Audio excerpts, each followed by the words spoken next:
Salut à tous, alors moi c'est Iso et je vais vous expliquer pourquoi j'ai quitté la France et pourquoi c'est la meilleure décision que j'ai prise dans ma vie.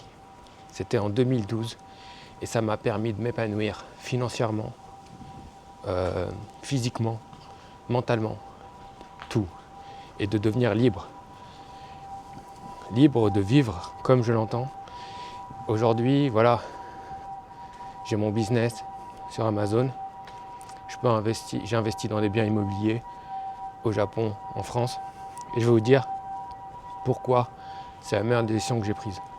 Voilà, donc moi voilà, j'ai plus de 30 ans et j'ai toujours ressenti un mal-être en France depuis mon adolescence du fait que je devais prouver plus que les autres, je devais travailler plus que les autres pour mendier quelque chose. Mendier un salaire, mendier des bonnes notes. Et ça, j'ai jamais accepté cette soumission. Et ça, depuis petit. Voilà, j'avais cette impression de différent de par ma génétique, de par ma condition sociale. Et ça, je le ressentais. Je devais produire plus que les autres. Et ça, à cette époque-là, on voyageait beaucoup pendant les vacances d'été avec ma famille. Même pendant les années noires en Algérie, on y allait. Il y avait le couvre-feu et tout, après 20h ou 21h, je ne sais plus. Et franchement, c'était pas facile. Hein. On vivait des expériences, on voyait des trucs, des délires assez limites. Et je m'en souviens quand on allait en Kabylie avec mon père, on avait peur des faux barrages, parce que là-bas c'était commun. Donc chaque fois qu'on faisait un voyage long avec la voiture avec mon père, c'était limite si on avait une chance sur deux de survivre, quoi. Mais ça n'empêche que l'Algérie, je voyais, pour moi, c'était mieux que la France. Et c'était, même si j'étais pas complètement intégré là-bas, vu qu'on me prenait pour le petit français. En fait, moi, voilà, le problème, c'est que quand vous êtes comme moi, vous êtes ni français, ni algérien, vous êtes apatride, en fait. Je suis apatride. J'ai pas de pays. J'ai pas d'origine. J'ai une culture française, franco-algérienne, disons. Mais voilà, le seul pays où je voyais mes parents profiter de la vie, aller dans les beaux restos, dans les beaux endroits, dans les beaux hôtels et tout, c'était en Algérie. Donc pour moi, dans ma tête, c'était là que je devais aller. Parce que c'était mieux qu'en France. Voilà. Mon père et ma mère, ils profitaient plus de la vie, ils dépensaient leur argent là-bas. Ils avaient toujours peur des impôts français, en fait. Surtout mon père, il ne dépensait pas son argent en France parce qu'il avait peur des impôts. Et voilà, il ne déclarait pas son business aussi en totalité parce qu'il ne voulait pas payer d'impôts. Donc on était dans cette mentalité, il était dans cette mentalité où je me sacrifie en France, je fais mes thunes et je profite en Algérie. Et moi, j'ai jamais vraiment compris ça. Maintenant, je comprends tout, j'arrive à tout comprendre. Mais c'était sa mentalité de pauvre, en fait, qui le poussait à faire ça. J'ai essayé de l'expliquer quand j'avais commencé à un peu étudier le management et tout, à l'université.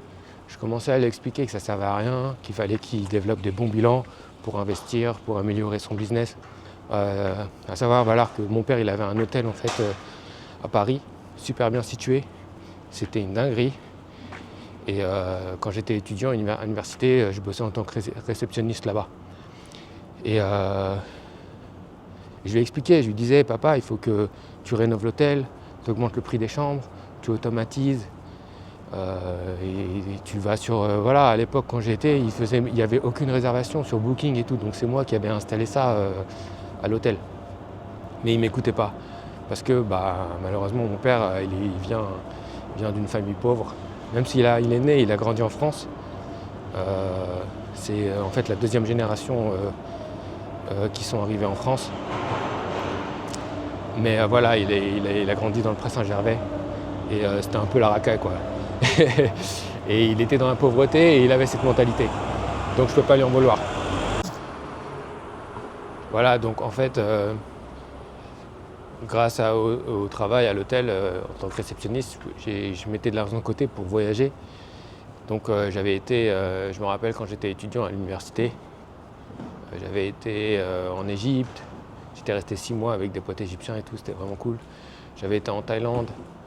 à Hong Kong, en Chine. Et surtout en Asie, j'avais remarqué que en fait, je vivais, en fait, qu'on me considérait comme un homme normal, pas comme un sous-citoyen ou comme un sous-homme. Bah voilà, en France, je sais pas, tout était plus compliqué. Il fallait se soumettre ou mendier. En fait, voilà, c'est plutôt se soumettre pour obtenir quelque chose. Il fallait toujours, voilà, se victimiser ou baisser la tête enfin, il fallait faire plus que les autres pour avoir quelque chose, même vis-à-vis des filles, hein, vis-à-vis de tout le monde. Il fallait un peu se soumettre. Et moi, j'ai un ego assez développé, donc j'ai assez confiance en moi. Donc moi, c'était impossible de me soumettre pour quoi que ce soit. Donc c'est pour ça que je me suis dit, le salariat, tout ça, c'est pas pour moi. Il faut que je développe mon business. Et j'avais ce moyen, grâce au voyage, j'avais ce moyen de comparaison. Je me disais, putain, mais ici, tout est plus facile. En fait, vous savez pourquoi tout est plus facile ? Parce que là-bas, j'étais considéré comme un homme normal. Et on ne me stigmatisait pas de par ma génétique. Voilà. La réalité, c'est qu'en France, on va vous stigmatiser de par votre génétique. Et que si vous n'êtes pas blanc bien comme il faut, on va vous remettre à votre place. Et dans les autres pays, il n'y a pas ça. Et quand vous découvrez ça, déjà ça fait un déclic dans votre tête et vous te dites « Attends, c'est pas normal. Ici, tout est plus facile. Je peux rencontrer des filles facilement. On me considère comme un homme normal. Les gens, ils sont curieux de moi, ils me posent des questions et tout. Alors que en France, tu n'existes pas. » Et en fait, voilà, j'ai quitté la France pour exister, pour devenir libre. Donc moi, voilà, comme j'avais beaucoup connu l'Algérie, après mes études, après je pourrais vous dire exactement ce que j'ai fait comme études, mais ne faites surtout pas ça, un master d'économie à la Sorbonne. Ne faites surtout pas ça, ça ne sert à rien du tout. Donc après mes études, voilà, comme j'étais biaisé de par... oh là là, il va faire du bruit de fou. Il est en train de réparer une caisse. En fait, comme j'étais biaisé de par mon éducation, enfin ma condition sociale, je me disais, il faut que je me casse et j'aille en Algérie. Toute mon enfance, je voyais mes parents, on s'amusait bien en Algérie, ouais, franchement. On allait à la plage, à la piscine. On avait une catégorie sociale beaucoup plus élevée en Algérie qu'en France. Donc je me disais, il faut que j'aille en Algérie. La vie, elle est mieux, elle est plus simple. On est riche ici, alors qu'en France, on est juste des pauvres et on ne sert à rien. On vit dans un HLM. Donc je me suis dit, je vais aller en Algérie, je vais développer un business. Juste après avoir eu mon master. Et je vais traverser. Et en fait, j'ai fait même pas 2 mois, je crois. Et je me suis rendu compte que pour ouvrir un business ici, à l'époque, je me rappelle, je voulais faire Century 21. Je voulais ouvrir une agence Century 21 en Algérie. Pour vous dire à quel point j'étais naïf. Et voilà, au bout de 2 mois, je me rends compte que c'est le chaos, que pour ouvrir un business, il faut vraiment être de là-bas. Parce que, avec ma mentalité française, occidentale, c'est difficile d'ouvrir des business là-bas. Ils ont leur méthode, et c'est pas une méthode qui me convient. Et j'avais un pote à moi qui était parti à Shanghai pour étudier le chinois. Il a fait ça avec ses études, il faisait un DUT. Et quand je suis arrivé à Shanghai, j'ai vécu ma meilleure vie. Ça veut dire que moi, en fait, j'ai fini mes études hyper tard, hein, parce que j'ai fait des échecs dans plusieurs filières. Et j'ai fini mes études, je crois, j'avais 25 ans ou 26 ans. Donc hyper tard. Et quand je suis arrivé à Shanghai, en fait, j'ai découvert la vie. À Shanghai, j'ai passé les meilleures années de ma vie. En fait, j'ai vécu la jeunesse que je n'avais pas vécue en France. En France, en tant que maghrébin, c'est pas facile. Ça veut dire que pour sortir, on va aller en boîte et tout, c'était pratiquement impossible. Donc on y allait parfois, hein, mais il fallait avoir des connaissances, des machins, il fallait dépenser de l'argent, beaucoup d'argent pour pouvoir rentrer. Bref, et même quand on rentrait là-bas, les gens ils s'amusent pas dans les boîtes de nuit, ils se regardent, ils se confrontent, ils essaient de se prouver. Il n'y a aucun amusement. Et quand je suis arrivé à Shanghai, on était accepté partout, dans toutes les boîtes. On s'amusait de fou. Donc voilà, à Shanghai, j'ai pu vivre la jeunesse que j'avais pas pu vivre en France. J'ai vécu les meilleures années de ma vie, quoi. Surtout, en fait, j'ai récupéré toutes les années où j'ai pas pu m'amuser là-bas. Là-bas, dans les boîtes, les gens ils s'amusent, ils dansent, ils se rencontrent, on discute. Voilà, on sortait, on pouvait aller partout, dans tous les bars, les boîtes et tout. Il n'y avait pas de filtre, quoi. On n'était pas stigmatisé ou par rapport à notre génétique. Donc voilà, on sortait avec des filles extraordinaires, des modèles. Je suis sorti avec une modèle chinoise. Il y avait des modèles des quatre coins du monde. On rencontrait des gens des quatre coins du monde. On découvrait des nouvelles cultures et tout. C'était incroyable. On sortait tout le temps. Et ça, c'est quelque chose que vous ne pouvez pas vivre en France. En France, bah voilà, on va vous dire implicitement, on va vous dire voilà, toi t'es pas vraiment un Français, donc mets-toi là et reste tranquille. Donc là voilà, j'ai compris qu'en fait, il fallait que je me barre. Il fallait pas que je reste en France. Et voilà, et le fait que j'avais cet esprit entrepreneurial, malgré que je m'amusais et tout, eh ben j'étais quand même resté lucide. Je me suis dit, il faut que je développe un business. Il faut que je trouve un moyen de faire de la thune par mes propres moyens. Donc j'avais ouvert une société d'import-export. Et le fait que j'aille justement en Chine, ça m'avait ouvert plein d'opportunités parce que j'avais plein de personnes au bled et tout, que j'avais déjà contacté un peu avant, qui voulaient acheter de la marchandise chinoise, surtout des machines. Donc voilà, donc on me demandait, va dans telle usine, va me trouver des machines, machin. Et j'ai commencé à bosser comme ça en fait.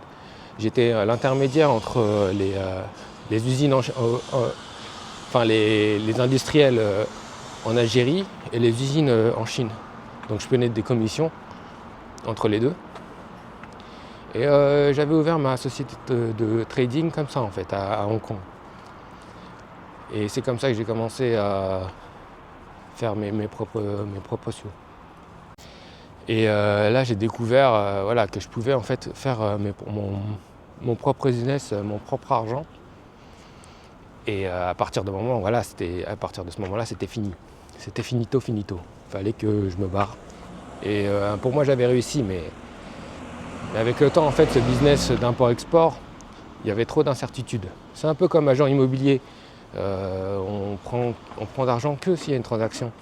Et dans le milieu de l'import-export, surtout dans le milieu où j'étais, dans les grosses machines et tout, il y a très peu de transactions. Je faisais peut-être une ou deux transactions dans l'année. C'était des gros montants. Mais il y avait beaucoup d'incertitudes, ce qui faisait que je dépensais beaucoup d'argent et de temps sur des projets qui finalement n'aboutissaient pas. Et ça me mettait trop la pression. J'étais tout le temps dans le stress. Et moi, je voulais trop réussir à cette époque-là. Je me dis, putain, il faut que je sorte de cette condition de merde, de pauvre. Et je me mettais trop la pression. Et donc, j'ai arrêté. Je suis rentré en France, je me souviens. J'ai essayé de trouver un boulot grâce à l'expérience justement que j'ai eue en tant qu'acheteur international. J'avais fait quelques entretiens à l'époque. Et puis je vous raconte pas comment ça s'était passé. Voilà les petites Michelines là qui vous font un entretien, qui vous prennent de haut, qui vous posent des questions, machin.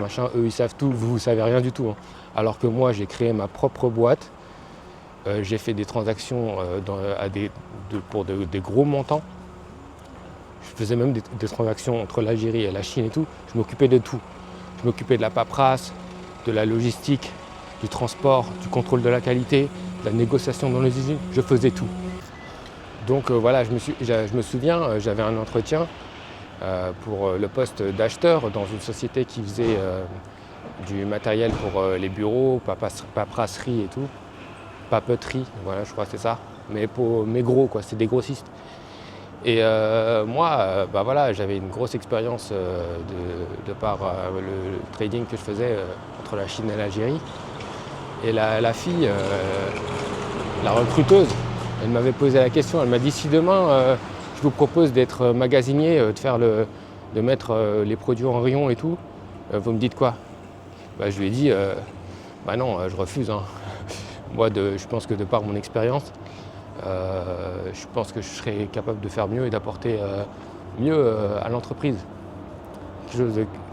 Et elle me dit quoi? Elle commence à rigoler. Et elle regarde ses collègues genre mais c'est qui lui? Il se prend pour un fou. Donc voilà, j'ai vite compris qu'en fait que si je voulais trouver un boulot, il fallait que je me soumette à leur volonté en fait. Il fallait que je dise oui à tout ce qu'ils me disent.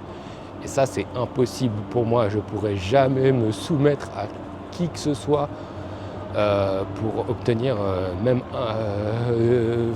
des grosses quantités d'argent. J'en ai rien à foutre. Moi, je fais l'argent par moi-même. Et voilà, donc elle m'a pris un peu de haut. Et après cet entretien, je me suis dit, c'est mort. Laisse tomber, je sais pas ce que tu es en train de foutre, Malik. Tu es en train de chercher du travail alors que tu t'étais dit de jamais pouvoir d'être libre financièrement, de faire ton propre argent. Parce qu'après le trading, en fait, j'avais fait une sorte de burn-out. Et j'étais faible. Donc j'ai été retourné en France pour essayer de trouver du travail. Ça a duré quoi? Un mois, grand max. Et après, j'ai réfléchi, je me suis dit, c'est bon, c'est mort. Et en fait, voilà, à cette époque-là, j'aidais aussi ma mère à développer son business. Elle achetait des produits capillaires pour l'Algérie, des lissages, etc., qu'elle ramenait du Brésil. Et je l'aidais aussi à acheter ces produits-là. Et j'avais aussi acheté des grosses quantités d'un shampoing en France qui permettait à ces filles-là de garder leur traitement de lissage. Et j'avais acheté pas mal de quantités, j'avais peut-être mis 10 000 balles je crois, dans des shampoings pour ma mère au final. La marchandise a été stockée à la maison et elle partait au compte-gouttes pour ma mère. Vous savez en Algérie comment ça se passe, hein? On ramène les marchandises à la valise, 4 unités par 4 unités à chaque voyage. C'est pas rentable au final. Et à ce moment-là, j'avais fait le visa PVT pour le Japon. Parce que moi j'ai toujours kiffé le Japon.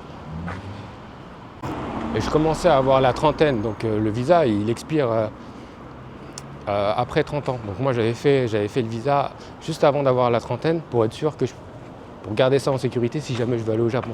Et je me suis dit vas-y Malik, t'as toujours kiffé et voulu aller au Japon, même si t'as rien là, t'es un peu dans la merde, tu vas quand même y aller.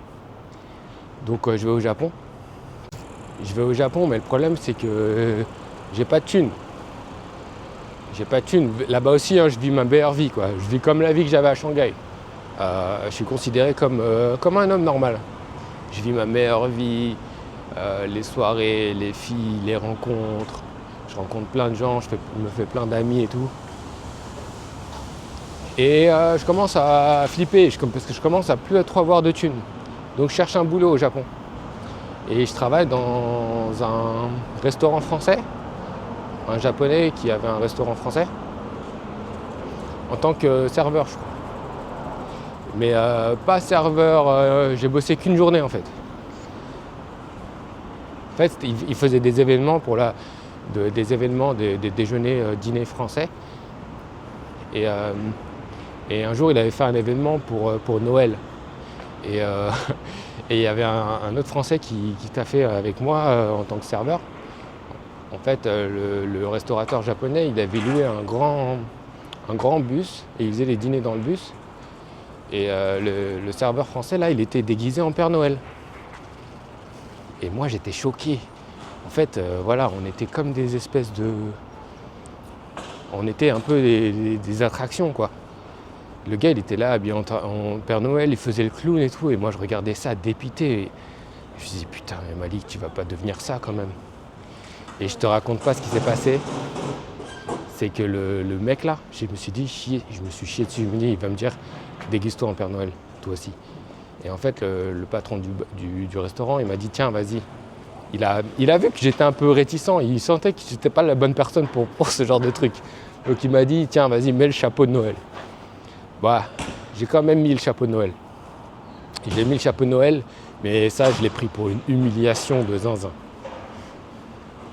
Donc j'ai mis le chapeau de Noël, j'ai fait le taf, franchement je tirais la gueule. Je suis le pire employé de l'année à ce moment-là. Et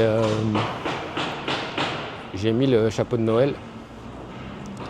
Et j'ai fait la journée et tout. Après la journée, On se retrouve au restaurant, on discute un peu et tout. Et je vois le patron.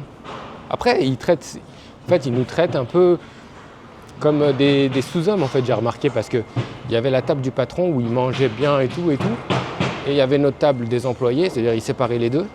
Et nous, les employés, on récupérait la bouffe qu'ils nous donnaient, c'était au compte-gouttes. On récupérait un peu le reste de ce qu'ils mangeaient eux. Et genre, ils nous donnaient la bouffe comme ça. Je me rappelle, le français là qui était avec moi, il était reconnaissant. Oh merci, c'est trop bien. Il nous donnait du fromage ou je sais pas quoi, des conneries comme ça. Et le français qui était avec moi, c'était lui un français, un bon français, hein, pas comme moi.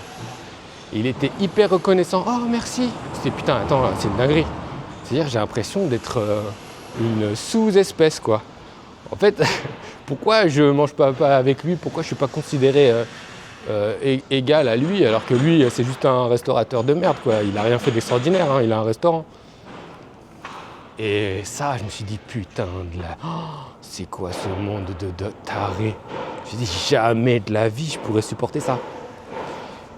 Et donc je continue ma vie, en fait j'arrête, je bosse plus là-bas parce que c'est mort. De toute façon c'était juste pour cet événement en fait que j'avais bossé je crois. J'arrête ça et je rencontre un gars super intéressant, je me rappelle, il s'appelait Brice, un mec qui vivait en Thaïlande, il faisait du dropshipping de t-shirts. Et lui c'était un mec comme moi un peu, il kiffait le business et tout. Et on discute business et tout et il me parle d'Amazon. Et à ce moment-là je connaissais pas. Il me dit ouais tu devrais te mettre à Amazon et lui et tout. Et lui il essayait de créer un produit aussi sur Amazon à l'époque. On se rencontrait à Umeda dans un café à Lukwa, pour ceux qui connaissent. Dans le grand bâtiment Lukwa, au dernier étage, tu as un grand Tsuyuya, ou je sais plus comment ça s'appelle. Tu as une grande librairie avec un Starbucks. Et là-bas à l'époque tu pouvais te poser, il y avait des canapés, tu pouvais bosser et tout.